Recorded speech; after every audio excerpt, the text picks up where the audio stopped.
Hey, guys. We're black at it again on the Black Effect Podcast Network. This is Tam Bam and AJ from We Talk Back Podcast.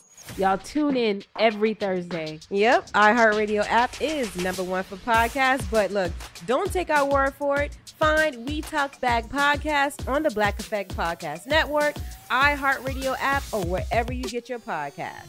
So speak now and never hold your peace. Hola, amigos. It's me, Carolina Bermudez, with my friend Honey German, and we're excited to announce Season 3 of our podcast, Life in Spanglish. We are the hermanas you wish you had, talking to you about all life has to offer, with topics like dating, sex, relationship, life, y la cultura latina. Expect us to give you only the real advice you wish your abuelita would give you without the chancla. Listen to Life in Spanglish every Friday on the iHeartRadio app, Apple Podcasts, or wherever you get your podcasts. Hey guys, I'm Mandy B. And I'm Wheezy. We are the hosts of the Horrible Decisions podcast. That's spelled whore, by the way. Check out our podcast and all the crazy things we talk about, like on episode 243 with our friends Rory and Mal. I had a very humbling moment with the fly out experience once. Really? What Mal? Hey, I just love being here, that's all. You're back, baby. That's right. Listen to Horrible Decisions on the Black Effect Podcast Network, iHeartRadio app, Apple Podcasts, or wherever you get your podcasts. Hello, listeners. I'm your host, Amara, and this is Black Girl Gone, a true crime podcast.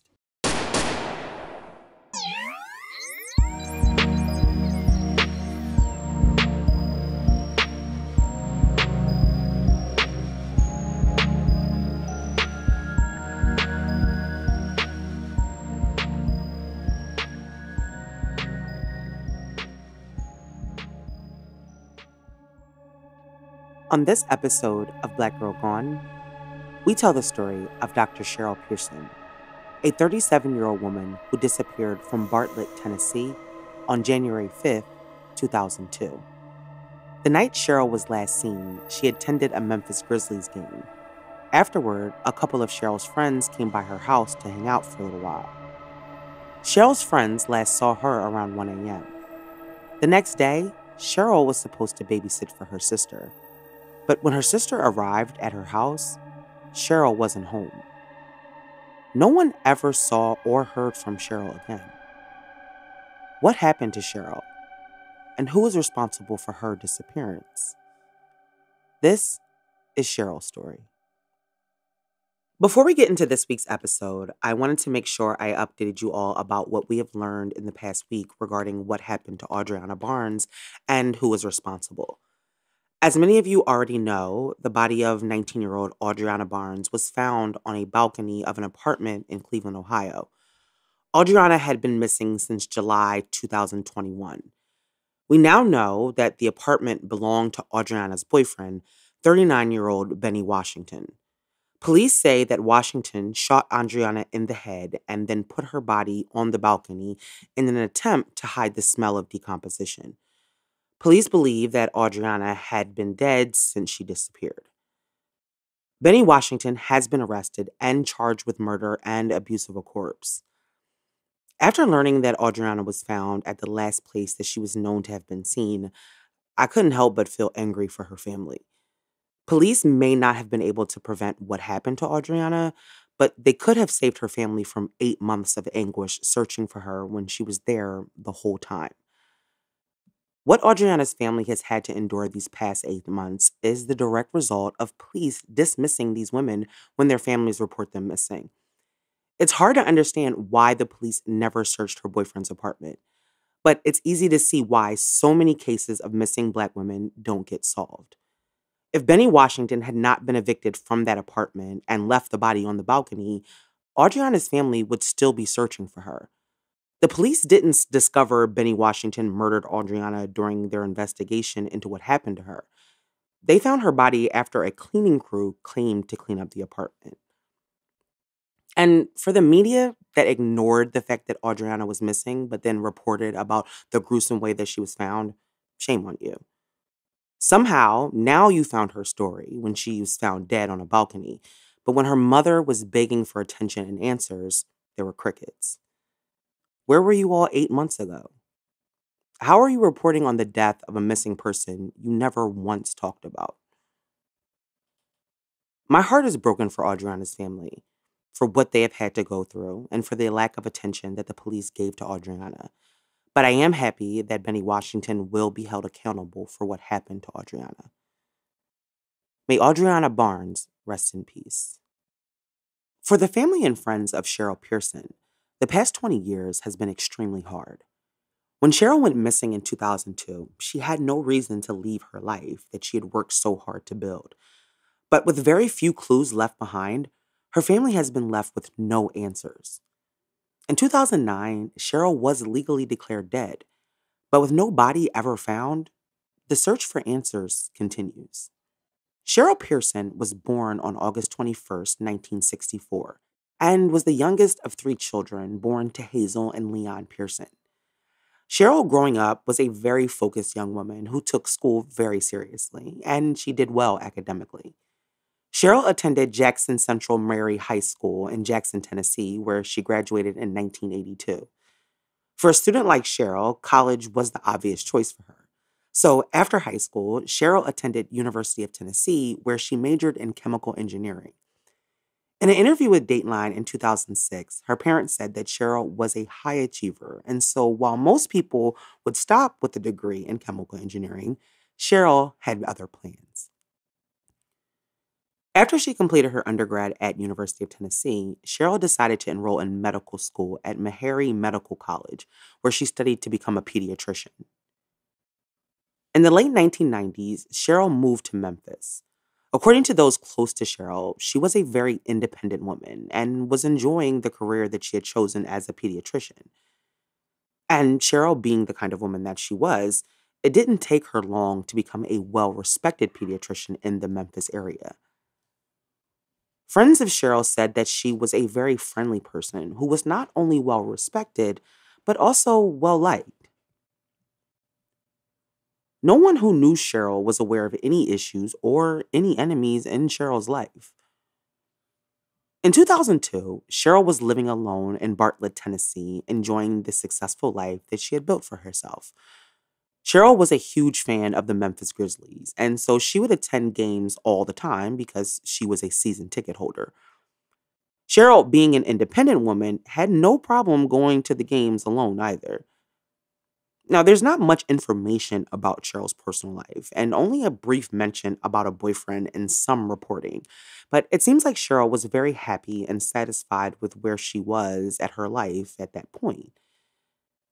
On Friday, January 4th, 2002, the Memphis Grizzlies were scheduled to play the Atlanta Hawks, and so Cherryl made plans to attend the game. The game was being played at the Pyramid in Memphis, which was the temporary home of the Memphis Grizzlies between 2001 and 2004. The Pyramid now is apparently a Bass Pro Shop, but in the early 2000s, it was a sports arena that held basketball games and boxing matches. And Cherryl went to the game that night alone, and according to her parents, she called them from the game and they spoke briefly. Cherryl was a severe diabetic, and her mother Hazel said that she had mentioned to her that she was feeling a little lightheaded and kind of weak. However, she must have begun to feel better and decided to just stay for the game. The Grizzlies ended up losing the game to the Hawks, and Cherryl, a diehard fan, was disappointed that her team had lost. After the game, Cherryl left and headed home, and according to reports, arrived back at her house in Bartlett around 10:30 p.m. Not long after Cherryl got home, 2 of her girlfriends came over to hang out for a few hours. According to Cheryl's friends, by the time they saw her later that evening, everything appeared to be fine.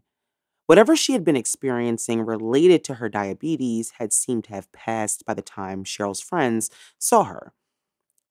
Now, her friends said that they stayed and talked with Cherryl for a few hours. When interviewed by Dateline, Cheryl's friend Andrea, one of the women at the home that night, said that Cherryl didn't say anything about anyone coming over or anything about her going anywhere. In fact, the ladies left Cheryl's home around 1 a.m. because she said that she needed to get into bed and get some rest because her sister was bringing her kids over early in the morning so that Cherryl could babysit. Cherryl was a doting aunt, and she was planning to watch the kids so that her sister could go to work. Now, watching her nieces and nephews was something that Cheryl did often. She loved them and she loved spending time with them. She had always been someone that her sister could rely on. And Cheryl's two friends left her home that night, having no idea that it would be the last time that they would see Cheryl. The next morning, January 5th, Cheryl's sister, Lorinda, arrived at her house around 7 a.m. to drop the kids off. According to reports, Lorinda knocked on Cheryl's door, but she got no answer. Lorinda was surprised when she knocked several times and her sister didn't answer the door because, like I said, Cheryl was someone her sister could always rely on. And so there was no way that she would have forgotten about watching the kids. Now, after a few knocks and no answer, Lorinda realized that her sister's car was not there. Lorinda immediately became worried.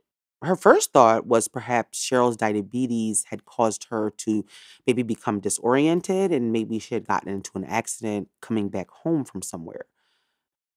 Lorinda decided that the best thing to do would be to call the police and to report her sister missing. Now, usually in these cases, police take their time before they will investigate, even after they take the report. But in Cheryl's case, police immediately believed that something may have been wrong. The fact that Cheryl was a severe diabetic worried them, and so based on what they learned from her family, they believed that it may have something to do with her missing.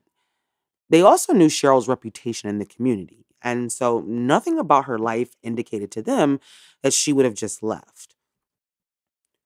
When Lorinda called her parents to tell them that Cheryl was missing, Hazel and Leon immediately got in their car and drove to Memphis to look for their daughter. Hazel, replaying the last conversation that she had with Cheryl, was concerned that her daughter had an accident related to her diabetes, and both of her parents were worried sick that something had happened to Cheryl because of it.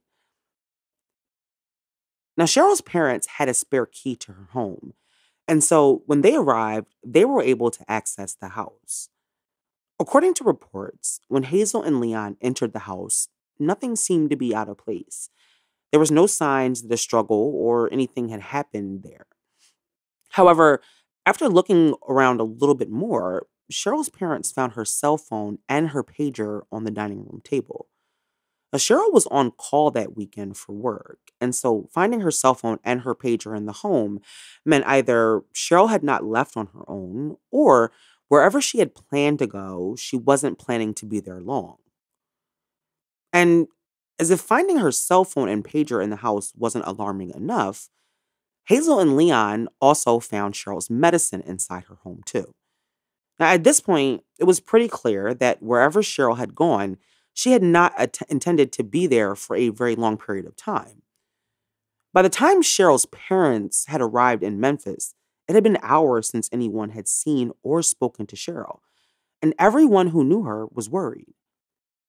Everyone who knew Cheryl knew that what was happening was completely out of character, and so no one ever thought even for a second that Cheryl was missing voluntarily. When the people Cheryl worked with found out that she was missing, they immediately began to search for her too.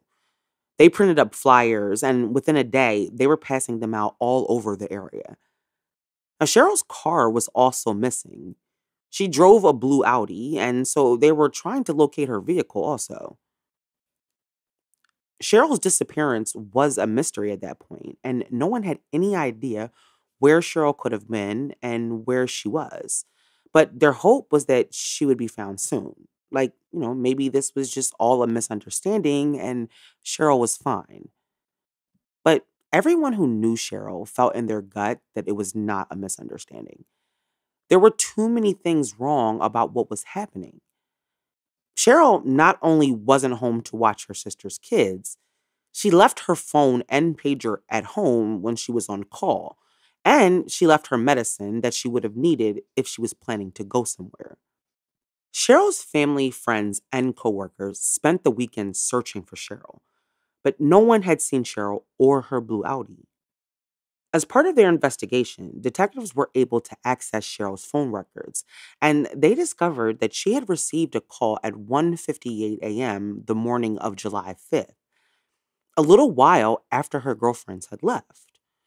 The call had been placed from a payphone at a Citgo gas station not far from where Cheryl lived. There was no way for detectives to know what was said on the call, but they suspected it had something to do with whatever happened to Cheryl. Was Cheryl lured from her home, or was she kidnapped? Both questions police would have a very hard time answering. I have to tell you about an amazing new service I've found called FrameBridge. FrameBridge makes it super easy and affordable to frame your favorite things, from art prints and posters to the travel photos sitting on your phone. With Mother's Day around the corner, FrameBridge also makes the perfect gift. In fact, select gifts ship next day. Here's how it works. Just go to framebridge.com and upload your photo, or they'll send you packaging to safely mail in your physical pieces. Preview your item online in dozens of frame styles and gallery wall layouts. Choose your favorite or get free recommendations from their talented designers. The experts at FrameBridge will custom frame your item and deliver your finished piece directly to your door, ready to hang. Instead of the hundreds you pay at a framing store, their prices start at just $39, and all shipping is free. Plus, my listeners will get 15% off their first order at framebridge.com when they use my code GIRLGONE.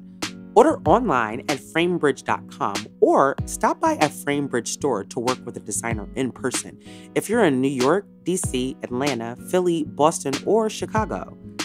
I chose to frame a really cute picture of my kids that we took last fall at the pumpkin patch, and I have a ton more pictures. I'm so excited that I found FrameBridge, and I can't wait to frame more pictures.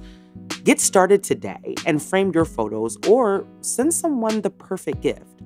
Go to framebridge.com and use promo code GIRLGONE to save an additional 15% off your first order. Just go to framebridge.com and use promo code GIRLGONE. Framebridge.com, promo code GIRLGONE. In the early morning hours of January 5th, 2002, 37-year-old Cheryl Pearson, a pediatrician living in Bartlett, Tennessee, disappeared. The night before, Cheryl, a season ticket holder, attended a Memphis Grizzlies game before heading home to hang out with a couple of friends. But when Cheryl's sister arrived the next morning to drop off her kids, Cheryl was nowhere to be found. And after a quick search of her home, her cell phone, her pager, and her medicine were found inside. Within a day or so of Cheryl missing, investigators on the case were able to pull Cheryl's phone records, and they discovered that a call was placed to her home at 1:58 a.m. from a gas station just a few minutes away from where she lived. The length of the call, however, is unclear. Now, several reports stated that the call only lasted 5 seconds, but in a 2016 interview with ABC 24, an investigator said that the call was just under 2 minutes. Now, the police suspected this call could have had something to do with Cheryl's disappearance. But if the call lasted only 5 seconds, then what could have been said to Cheryl that would have made her leave her home and leave her phone and pager behind? However, if it was a 2-minute call, then that could explain a little bit more. It's just not clear which is the actual case. If the call was closer to 2 minutes, it could have been someone she knew luring her out of her home to an unknown location. Either way, the timing and the location where the call was placed is very suspicious. When Cheryl was last seen, it was late Friday going into Saturday, and so her family and friends had spent the weekend searching for any signs of Cheryl, but had come up with nothing. On Monday, January 7th, 2 days after Cheryl was last seen, investigators got what they hoped would be a huge break in the case, one that would lead them to Cheryl. Now, not far from where Cheryl lived, detectives found Cheryl's blue Audi parked in the parking lot of an apartment complex. The detectives were happy to have found the car because they hoped it would give them clues to help them find Cheryl, but they were also alarmed that the car was found so close to where Cheryl lived. In a 2016 interview with ABC 24, A detective on the case said that prior to finding the car, that the entire area, including the woods near the home, had been searched and no one had seen the car. And that led them to believe that the car had been placed there shortly before being found. Now, after discovering the vehicle, investigators spoke to the neighbors in the apartment complex, but none of them could recall anyone dropping the car off, and none of them knew how long the car had been there. When detectives searched the Audi, what was inside only added to the mystery. Inside the car were the Grizzly tickets from that Friday night game. And in the trunk of the car, they found a medical bag that they believed that Cheryl had been carrying as a purse. And inside the bag, they found the keys to the car and a bank envelope with $140 in cash inside. But there was no evidence inside the car aside from Cheryl's personal belongings. Whoever had driven the car to the apartment complex had also wiped the car clean because there was no forensic evidence inside, not even a fingerprint. It was clear that whoever had put Cheryl's car there was trying to hide something, and it led investigators to believe that they may now be dealing with a case involving foul play. Now, after locating the car, investigators began to speak to people who knew Cheryl so they could try to get a better sense of what was going on in her life. But they learned pretty quickly that Cheryl was living a normal life, and no one close to her knew of any issues in her life. Her colleagues who spoke to investigators said that Cheryl was happy at work and she was loved by her patients. As far as investigators could tell, Cheryl had no known enemies and nothing in her life gave them any motive or reason why someone like her would just disappear without a trace. As detectives continued to look into Cheryl's life and circle, they began to become somewhat suspicious of her sister Lorinda's husband, Chuck. Now, apparently, Chuck had a checkered past that involved armed robbery. And since he was the only one close to Cheryl with a criminal past, investigators decided that they would look further into Chuck and what he may have been doing in connection to Cheryl or her disappearance. Investigators had also found out that Lorinda, Cheryl's sister, was the beneficiary of her $150,000 life insurance policy. And so investigators wanted to find out if Chuck knew about the policy and then did something to Cheryl so that he could benefit from the money that his wife would get if her sister died. Detectives did name Chuck a person of interest in Cheryl's disappearance. They had no direct evidence of his involvement, but they found some of the things that he said suspicious. Chuck was interrogated several times, but his alibi checked out. According to investigators and reporting by ABC 24, there were places where Chuck was inconsistent in his statements, but he ultimately had an alibi for the time that Cheryl disappeared, and eventually, Chuck was cleared as a person of interest, and no charges related to Cheryl's disappearance were ever filed against him. Lorinda was never suspected by police of having anything to do with her sister's disappearance. And Cheryl's parents didn't believe that Chuck was involved. They told Dateline that they believed that suspecting him was unfair. However, who was involved remained a mystery. Investigators were never able to identify who the call came from the night that Cheryl was last seen. If there was any kind of surveillance footage from the gas station, it's not clear if detectives were ever able to get anything from it, nor is it clear if they ever questioned people at the gas station that night about someone, using the phone or if they saw anybody. Now, as it would turn out, finding Cheryl's car would be the last thing that investigators would find in connection to her disappearance. Well, anything that they would release publicly anyway. Over the next few years, Cheryl's family continued to look for her, but very few clues came in about Cheryl. Investigators received no information about where Cheryl could possibly be or who was responsible for what had happened to her. In the years following Cheryl's disappearance, the story of what happened to her faded from the local headlines. And after a few years, her case officially went cold. Despite what looked like promising information in the very beginning, the case was going cold quickly, and investigators had found no new information about Cheryl since the car was found.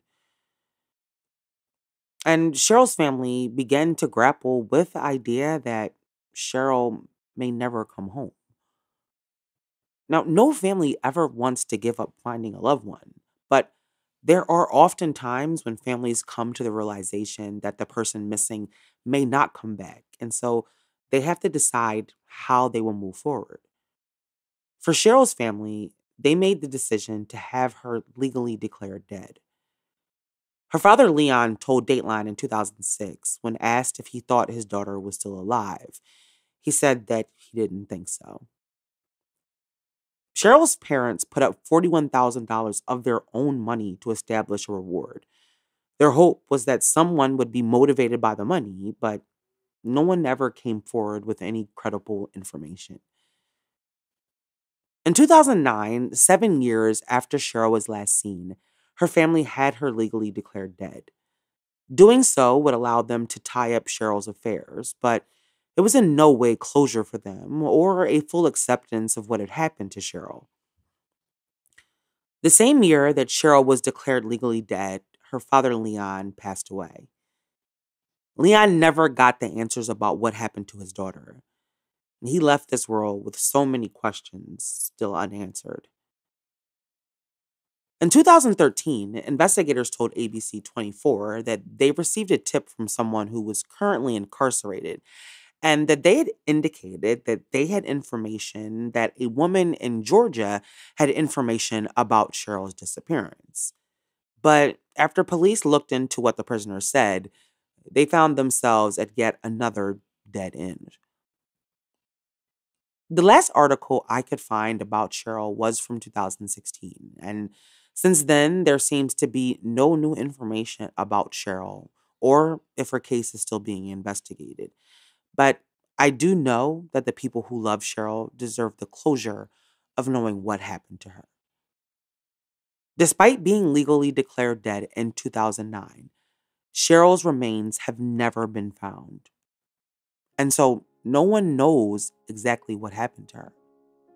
Dr. Cheryl Pearson was a 37-year-old successful pediatrician when she vanished in January 2002. Cheryl had no reason to leave her life, but there was also no one in her life that would have wanted to hurt her. The disappearance of Cheryl Pearson 20 years after she was last seen is still a mystery. The detectives working on the case say that they believe someone in the community knows what happened to Cheryl. And until someone comes forward, there will continue to be more questions than answers.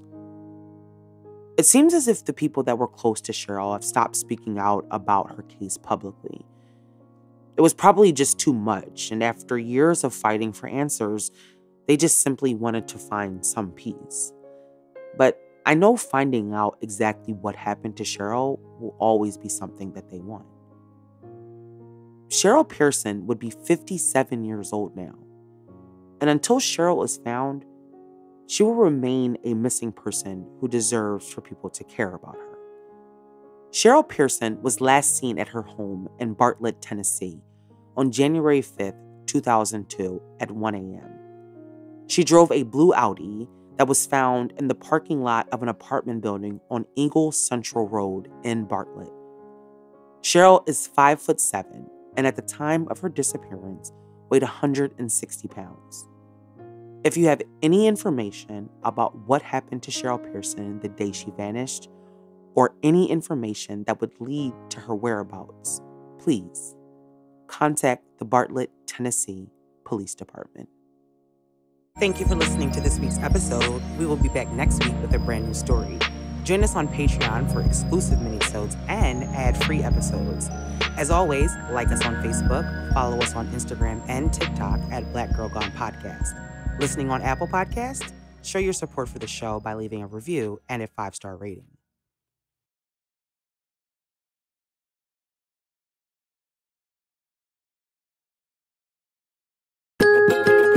Hola amigos. It's me, Carolina Bermudez, with my friend Honey German, and we're excited to announce Season 3 of our podcast, Life in Spanglish.